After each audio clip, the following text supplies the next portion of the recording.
This is Optimal Finance Daily, episode 1050, 5 Personal Finance Mistakes to Avoid in Your 20s, by Jess Chua with oldpodcast.com. And I'm Dan, I'm your host, and this is where I read to you from some of the best personal finance blogs on the planet. Today I've got a post from Jess Chua about financial mistakes you can avoid in your 20s. Should be really interesting. A little bit late for me, but I hope it'll help a lot of you out there. Now, before we get to it, why settle for 7% returns from your 401k? Whether you're an experienced investor or new to the game, our friends at the Motley Fool want to help you find great stocks. That's why they've created a report on a group of 5 stock picks for the next generation of investors, and it's free for all Optimal Finance Daily listeners at fool.com/optimalfinancedaily. That's FOOL.com/optimalfinancedaily. And I have that linked in this episode's description.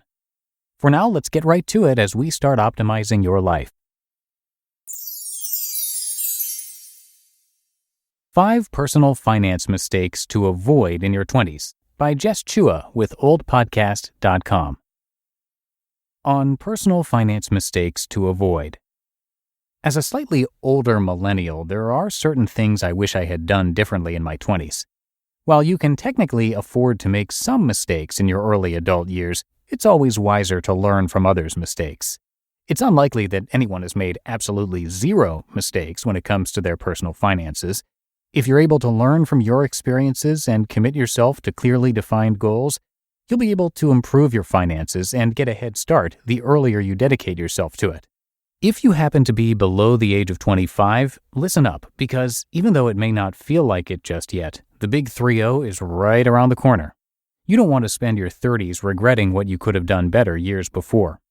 Here are 5 personal finance mistakes to avoid. 1. Thinking that following your passion is sage advice. Depending on who you ask, doing what you love is often well-intentioned advice that's doled out when someone is struggling to find their career path. In reality, both passion and purpose are crucial when it comes to personal finances. Having a passion project alongside a full-time job doesn't sound as exciting as throwing your full focus into trying to make a living from your passion, but it can give you stability and a sense of emotional security from being able to afford the basic necessities in life. Don't let a burning desire to commit to your passion overtake your responsibility with finances. If things like saving up for a down payment or building an emergency fund and nest egg are important to you, keep a practical eye on what you'll have to focus on for long-term success. 2. Settling with a financially irresponsible partner. The romantic notion is that true love conquers all. However, real life is a little different and requires you to take off those rose-tinted glasses if you have them on. You may be able to work things out with someone who doesn't have the same views about money as you, but arguments about money are one of the top predictors of divorce. You'll probably save yourself a lot of stress and heartache if you choose to be with someone who respects you and who shares a similar view when it comes to handling finances. Behavior and actions will let you know if you should be building a future with said partner. 3. Believing that debt is normal. Debt is common.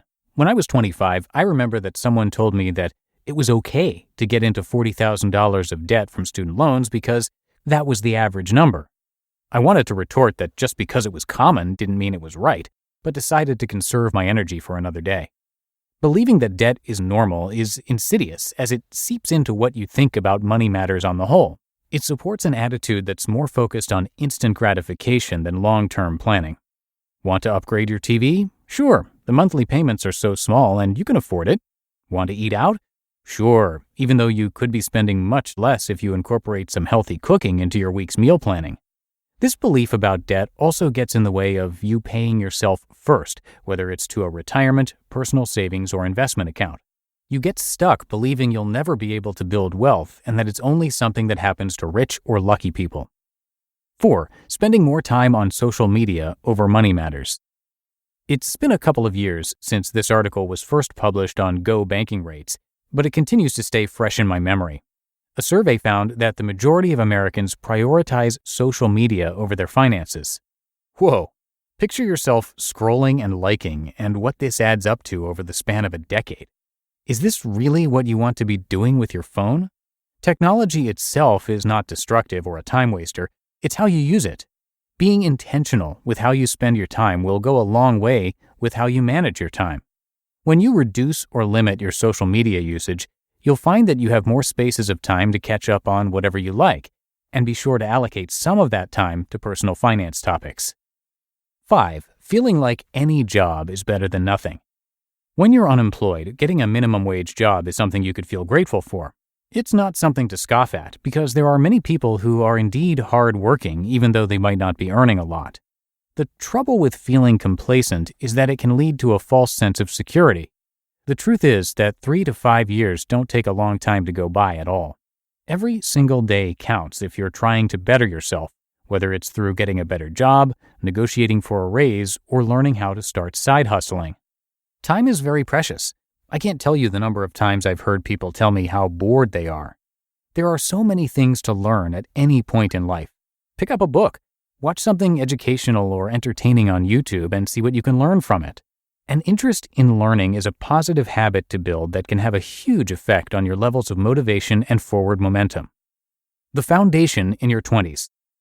If you're 20-something, you may believe that you have lots of time and that you can catch up on life in your 30s and beyond. I was the same way too during my early 20s. I'd like to quote from Meg J., Ph.D., a psychologist and author who urges young adults to take yourself seriously during your 20s. Why? Meg says, because the foundation you build in your 20s will define the rest of your life.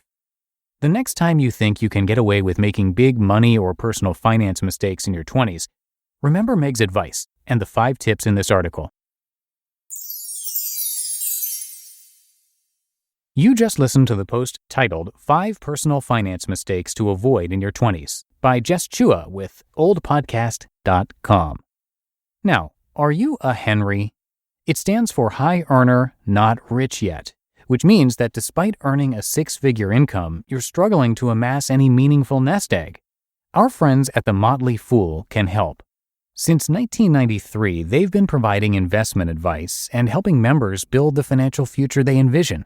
To kickstart your 2020 financial goals, they're offering 5 of their favorite stock picks for free. Realizing you are a Henry? Remember the not rich yet part. You can do it, and the Motley Fool can help.